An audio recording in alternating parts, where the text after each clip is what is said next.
सतगुरु की साजी निवाजी प्यारे साथ संगत जी, प्यार और सत्कार से कहना धन निरंकार जी। शुक्र दातिया तेरा, शुक्र दातिया, जिंदगी रही है गुजर दातिया। शुक्राना सच्चे पातशाह आप जी का, आप जी की कृपा से हमारा ये जिंदगी का सफर व्यतीत हो रहा है। आप जी के आशीर्वाद से ही दासी ये विचार रखने जा रही है। अगर कोई गलती हो जाए तो आप जी क्षमा करना।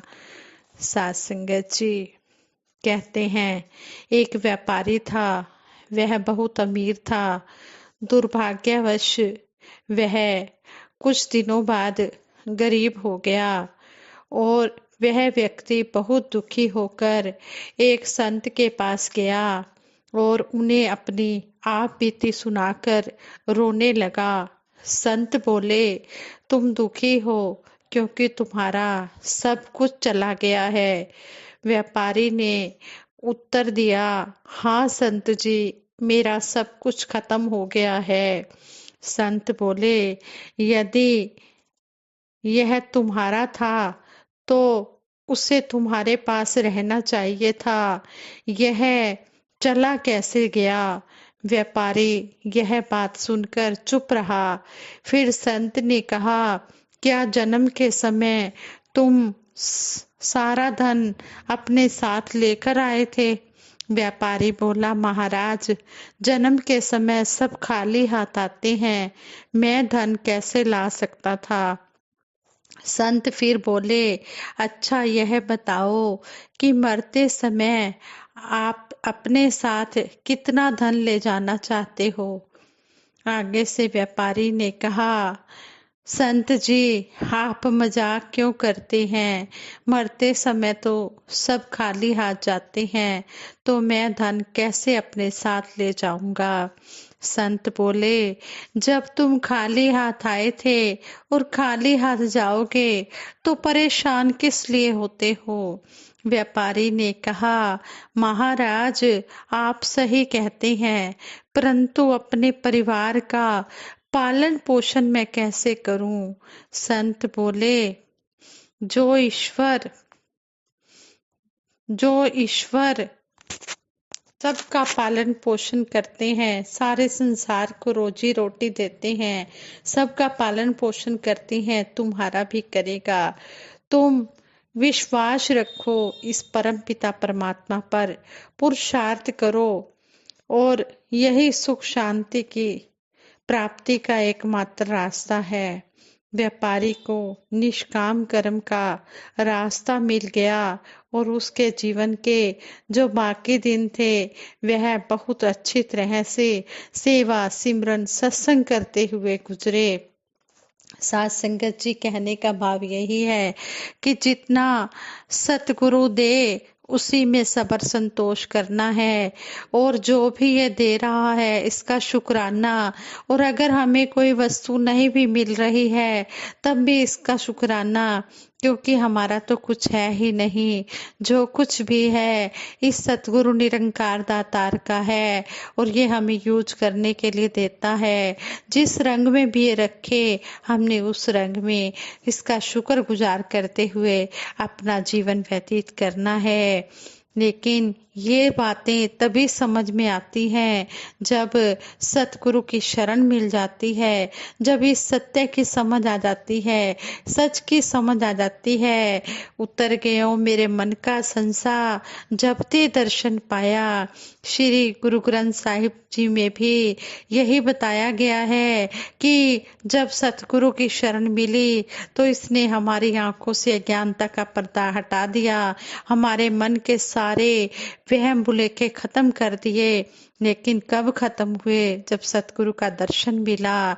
सारी शंकाएं मिट गई जब यह सच का दर्शन पाया। फिर यदि यह विषय विकारों में भटकती, प्रतिपल बदलती निगाह अपने बनाए ठीक और गलत के पैमाने से दुनिया को जांचती और सच और झूठ को अपनी कसौटी से परखती है तो सच की निगाह कैसे बन सकती है। एकमात्र यही उत्तर है, गुर सिख गुर दी अख नल वेखे लिखे, गुरु दे करनल सुनदा ए, गुरसिख ज्ञान सरोवर विचों हीरे मोती चुनदा ए।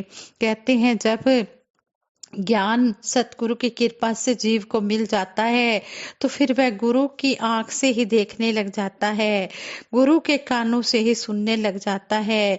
गुरु की आंख कौन सी है? जिस तरह सतगुरु कभी भी किसी की बुराई नहीं देखते, हमेशा अच्छाई ही देखते हैं। फिर सही मायनों में जिस जीव को ये ब्रह्म ज्ञान की समझ आ जाती है, जो सच्चा गुरसिख बन जाता है, जो ज्ञान पर चलने लगता है, वो फिर अच्छाई ही अच्छाई देखता है और वो कभी भी किसी की बुराई नहीं देखता। फिर वो हमेशा दूसरों की प्रशंसा ही सुनता है, कभी किसी की बुराई नहीं सुनता, बुराई नहीं देखता। फिर वो जो बात उसे जहां से अच्छाई की मिलती है उसको ज्ञान सरोवर में से हीरे मोती वो चुनता चला जाता है। हीरे मोती उसी को कहा है कि जो अच्छे अच्छे वचनों को अपने जीवन में ग्रहण कर लेता है। कहते हैं यह जो संसार तुम देख रहे हो यह हरि का ही रूप है। जब भी सतगुरु की बख्शी निगाहों से देखा, निरंकार ही नजर आया। हम सिमरन में भी प्रतिदिन ऐसे ही धुनी सिमरन में भी पढ़ते हैं, तेरा रूप है संसार। फिर हम विचार करें कि एक कहते और एक मानते किसको है, जिसमें दो और द्वैत भाव नहीं है। यहाँ भी अंतर और दूरी है, जरा भी अंतर हुआ तो यह एक नहीं हो सकता। जैसे एक चादर, एक दीवार, एक घर, एक गांव, एक शहर कैसे एक हैं? क्योंकि उनमें दूरी नहीं, द्वैत नहीं और दूरी भी नहीं है। इसलिए स्पष्ट हुआ कि देखने वाली नजर और जिसको वह देख रही है उसके बीच कोई दूरी ना हो, केवल सच ही सच को देखें। सतगुरु ने हम पर असीम कृपा की है कि बोध के लेवल पर गुरसिख सतगुरु और निरंकार के बीच की दूरियों को हमेशा के लिए मिटा दिया है। श्री गुरु ग्रंथ साहिब जी में इस दुनिया दिखाई देने वाली दुनिया के दो अलग अलग रूपों का वर्णन किया गया है। यह जग सच्चे की है कोठड़ी, सच्चे का विधिवास। यह संसार सच की कोठरी है और कोठरी के बीच सच का ही वासा है। इसके ठीक विपरीत फिर दूसरा वर्णन है कि महल और झोपड़ी झूठी और बीच में रहने वाला भी झूठा। हैरानी की बात है कि जहाँ सच्चे की कोठरी है, सच्चे का ही वर्णन किया गया है, वहीं झूठ का महल और झोपड़ी और बीच में बैठने वाला भी झूठा कह दिया। यह कैसे हो गया? वह इसलिए कि देखने वाली नजर तो वही है, परंतु दिखने वाले हालात ही हमें ऐसा देखने पर मजबूर कर रहे हैं। सतगुरु द्वारा बख्शे गए ज्ञान की बात करें, यहाँ अनेकों बार सुनने में आता है कि जी ज्ञान तो कभी का लिया मगर जीवन में कोई परिवर्तन नहीं आया। इसके अतिरिक्त कहीं ऐसी बातों को भी सुनना पड़ता है कि जी आप उस सज्जन को तो देखें, वह कभी सतगुरु से मिला नहीं, सतगुरु का ज्ञान भी नहीं लिया, मगर उसका जीवन बहुत ही सतोगुणी है। झूठ, प्रेम, वासना और गुस्सा तो उसमें बिल्कुल है ही नहीं। दूसरी तरफ आप उस निरंकारी सज्जन को देखो जिसने ज्ञान तो बहुत पहले से ले रखा है, परंतु हर समय अहंकार की मस्ती में चूर, हर किसी को अपने से छोटे लेवल का समझता है, हर समय लालच और इच्छाओं के अधीन वैर से भरपूर रहता है। मेरा विश्वास है कि ऐसे क्वेश्चन केवल अज्ञानता से ही उपजते हैं। हम ज्ञान को केवल एक साधारण घटना ही माने हुए हैं, एक ऐसी घटना जो जीवन में कर्म रूप में हुई थी। हम यह बिल्कुल भूल ही जाते हैं कि ज्ञान के समय हमने एक सौदा किया था जिसमें कुछ लिया था और बदले में कुछ देने के वादे किए थे। जो प्रण हमने किए थे और जो हमें देना था उसे तो हम बिल्कुल ही भूल गए, मगर कहने को ज्ञान के मालिक बन बैठे हैं। ऐसी अवस्था में जो ज्ञान की नजर हमें सतगुरु ने बख्शी वह कैसे हमारे जीवन की पूंजी बन सकेगी? यह हमारी पहली प्रॉब्लम है। इसलिए तन मन और धन निरंकार को समर्पण करना होगा। इससे भी दूसरी प्रॉब्लम यह है कि क्या यह वास्तविक सच्चाई है कि सतगुरु ने मुझे इस सच को जानने वाली निगाह बख्शी है। डेली और हर समय के अनुभव हमें इस सच्चाई को मानने से रोकते हैं। यह ज्ञान मेरे मकान की रजिस्ट्री, मेरे कार के पेपर्स और मेरी यूनिवर्सिटी की डिग्रियों आदि से अलग है। ऊपर बताए तीनों दस्तावेज कोई मुझसे छीन नहीं सकता। मेरा अपना जीवन चाहे कैसा भी क्यों ना हो, मेरे मकान की रजिस्ट्री, मेरे कार के पेपर्स और मेरी यूनिवर्सिटी की डिग्रियां मेरी अलमारी में हमेशा मेरे पास सेफ हैं। अफसोस की बात यह है कि ज्ञान के विषय में इस झूठे आश्वासन में मैं नहीं रह सकता। हम में नावे नाल विरोध है, दुई न बसे एक ठाए। मैं रूपी हंकार के होते हुए भगवान मन में कैसे बस सकेंगे। मैं यानी हंकार, हंकार के होते हुए भगवान मन में कैसे बस सकेंगे, क्योंकि दोनों एक साथ एक समय एक जगह नहीं रह सकते। मन में जरा सा अभिमान हुआ नहीं कि ज्ञान का लोप हो गया। ज्ञान कोई जायदाद नहीं तो कब्जा भी नहीं, केवल एक समझ है, एक नूर है और उसकी अपनी पहचान है। जैसे किसी रुबाई में मैंने ही यह पंक्ति पढ़ी थी, प्यार कोई कब्जा नहीं, कहते केवल पहचान को। इसके अलावा फिर एक और जगह उर्दू की गजल में है, पास से भी पास, दूर से दूर है, अल्लाह मेरा कण कण में भरपूर है।